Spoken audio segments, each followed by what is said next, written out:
Hello there, my mate Vince here, and in this video today I'm going to pose a question to you. This video is slightly different than my normal stuff. It's when is it acceptable to use the term spares or repair when you're selling on eBay? So I'd like you to watch the video with that question in mind, and then at the end if you could put down what you think. So basically, spares or repair to me says that the item can be used for spares to fix another item or repaired in its own right. But the thing with repair is people would take that as a different way. I think repair is actually fixing something. Other people would change out every single part of that and then call it a repair because they've maybe just kept the shell here or kept that left button there and they'd call it a repair. But that's not really a repair, is it? Obviously, you can't repair everything. And I know that when a lot of people sell things honestly, that often it is unrepairable. Not everything is fixable. But if you're a seller that understands the item you're selling, is it okay to list it as spares or repair if you know that it's unfixable? Is it okay for business sellers to be grouping things together? So for example, you're in the business of repairing Nintendo Switches. So what you would do is you would make one good one out of 3 bad ones. That's fine. But then what happens is if you start putting all the bad parts into one item, so smashed screen, bad motherboard, Joy-Con rail's not working or Joy-Con's not working, speaker's gone. Is it okay to put all those things together and just sell it as spares or repair? Because they're not lying. It is repairable if you were to fix every single item. The problem is, once somebody's been in there and done all that, it makes a repair very difficult because it's not a natural repair. It's not an honest fault, as I would call it. Things have been grouped together. So watch the video and let me know your thoughts and we'll reconvene at the end.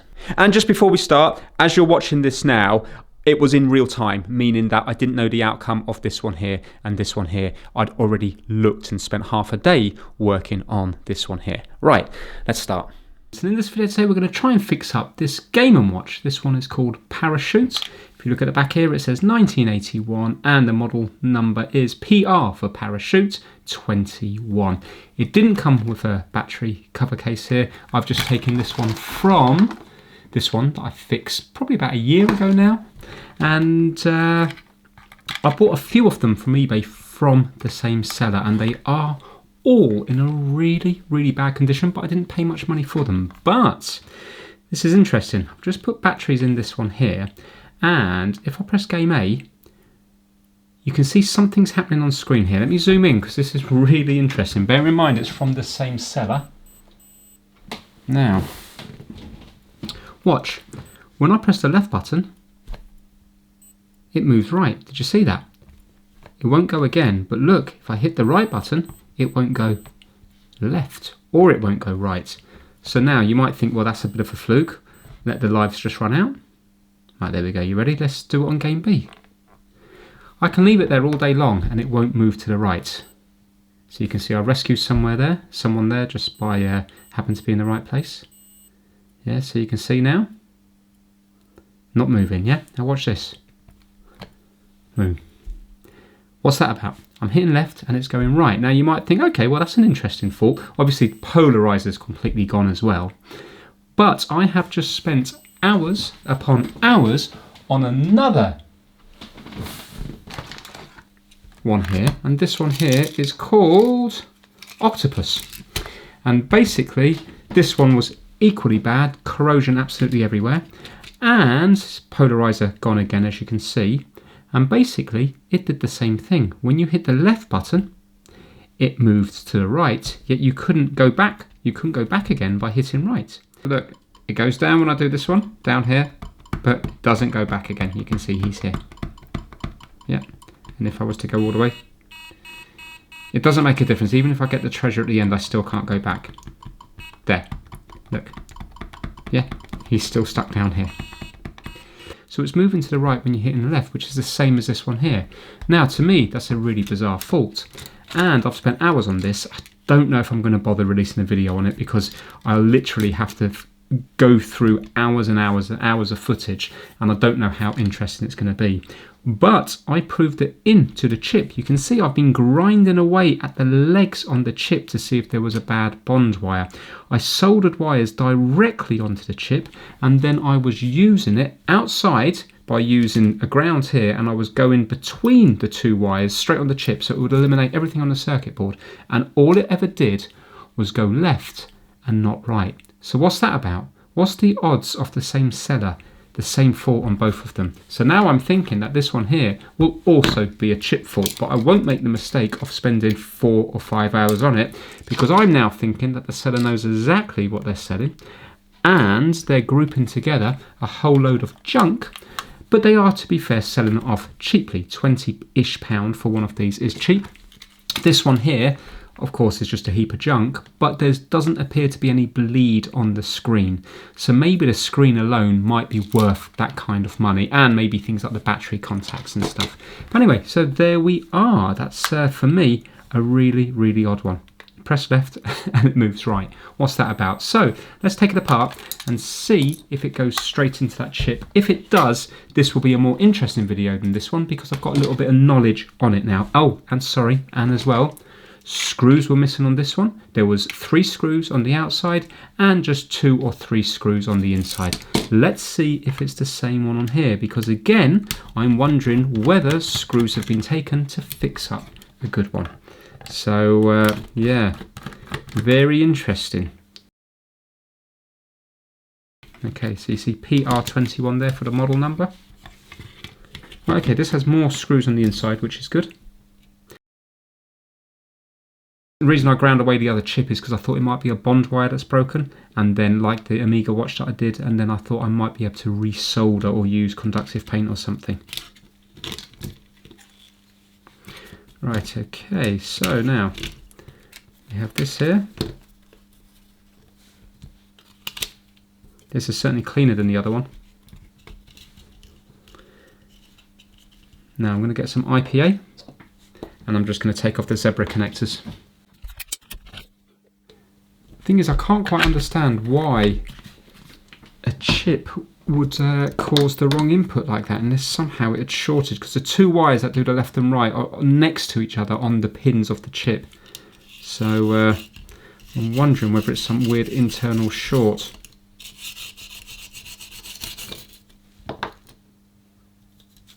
Look at that, completely ruined.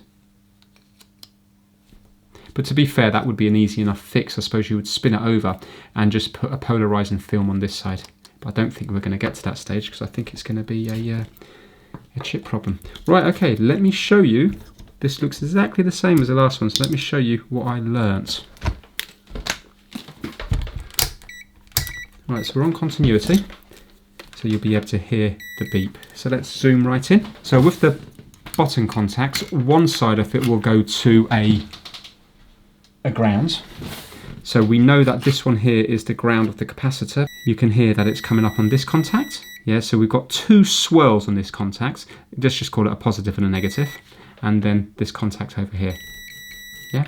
And now the other side of the contacts will go to these 2 test points. So watch this. This will be that side of the contact and this side of the contact. So if you look really closely, let's do this one here. This is negative. Can you see it starts here and it goes round, round, round, and then this is the live one, the positive one, and this will go round, but it doesn't make contact with this one. And then when you use the carbon presses here, what it will do is it will short both of them together.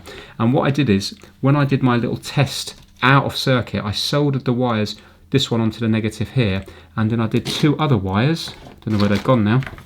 Oh well, I did, here we go, here they are, the red and orange wires. So what I did is I soldered these directly onto the legs of the chip, you see. So it bypassed all the rest of it. All I was doing was putting this onto here, and then, for example, on the red wire, I had this on the chip here, and I was just touching the resistor against the red wire. And what that would do is it would mimic the carbon pad here, because if you have a look, this carbon pad won't be a direct short. It will be, for example, I think it was 200 and the other one was like 300 or 400 ohms or something. So if we go here, you will see we're on ohms. Watch this. If I go to the edges of it, it'll be about 200 or 300 ohms.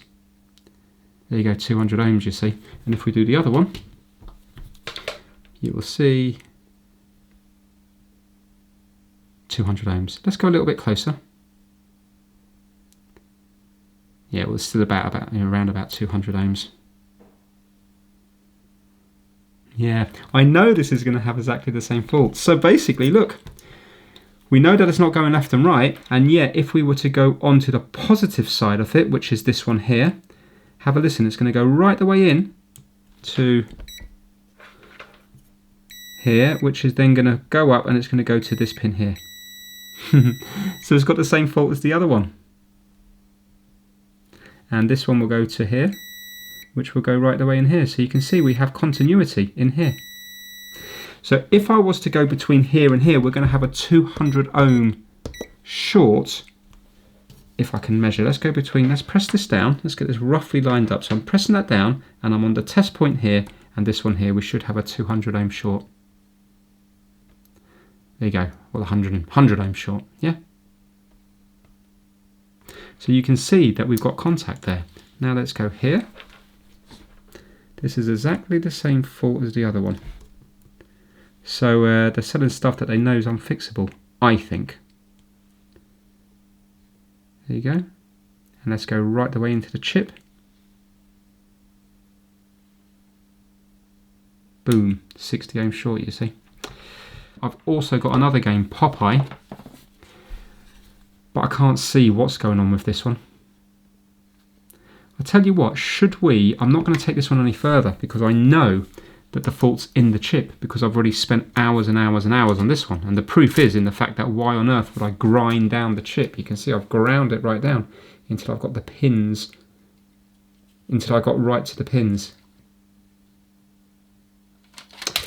Yeah, okay, I'll tell you what we'll do. Let's put this to one side because I'm sure this is unfixable. Something's failing in the chips, and I bet you if you do enough of these, I bet if you're fixing hundreds of them, I bet you it's quite a common problem. But let's have a look at Popeye.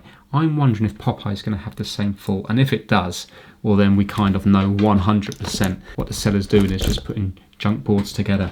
Right, so I can hear that, yeah? Let's reset it. And now let's do game B.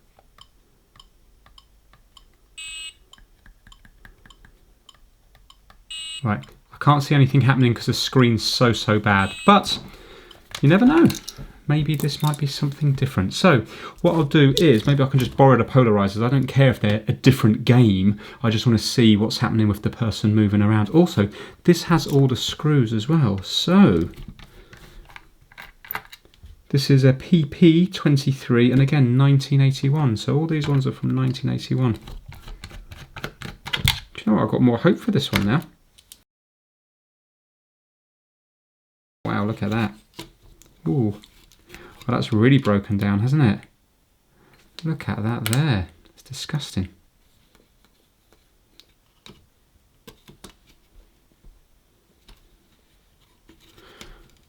I'm just going to put some gloves on, and I'm just going to use some IPA to get rid of this this screen. But again, apart from that, looks to be in okay condition.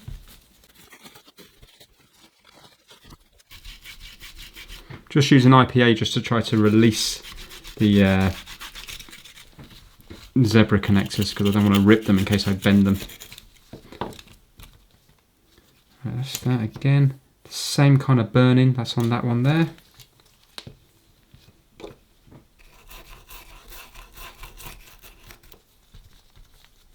They look okay. Oh, so apart from the screen, this one looks in pretty nice condition. Now, is there any way I can take this off without ruining it completely? No, look at that. It's just gone brittle. That's a shame. I don't know whether you can buy them or not. Maybe there's a place where you can print your own.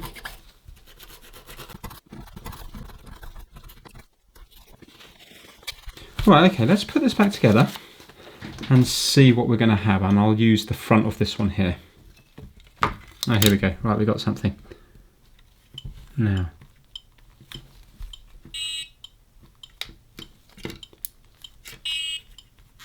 No, interesting. If you look at Popeye, he's not moving at all. So can you see him just at the bottom? Just here.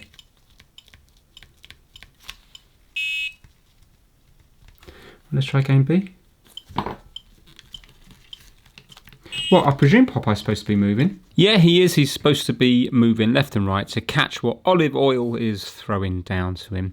So, interesting on this one is that it doesn't move left or right. So it's a different fault than the last one, but it's still a movement fault where it's not moving left or right. So let's dismantle it and see if we have continuity going from the buttons into the chip. Because if we do, it means, again, it's a problem internally with the chip. And it means, unfortunately, it will be unfixable. So again, the same layout as before. So continuity, we're going to have that go into these here and also over here, and then we're going to have the outer one go into here, which then is going to go into there, and here we've got it go into here, which we have, and here. So you can see we've got continuity, good continuity, going right the way into the chip. Complete short. So these are like carbon tracks here, so there's quite a bit of resistance across these things. So you've got 3 ohms here, but this one's a lot shorter, isn't it? So from here it just goes from here to here. So if I was to go from here to here, can you see?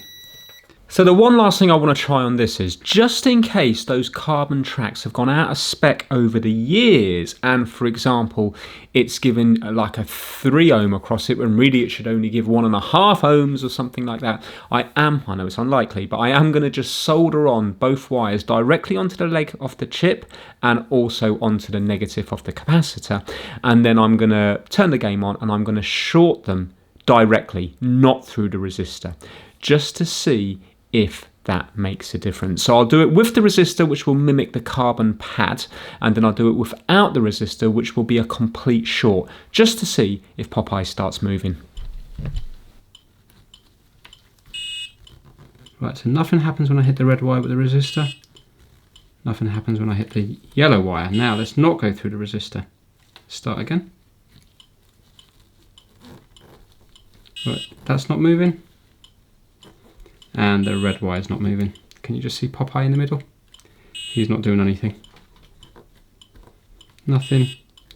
And nothing. So there we go, we've proved it, haven't we?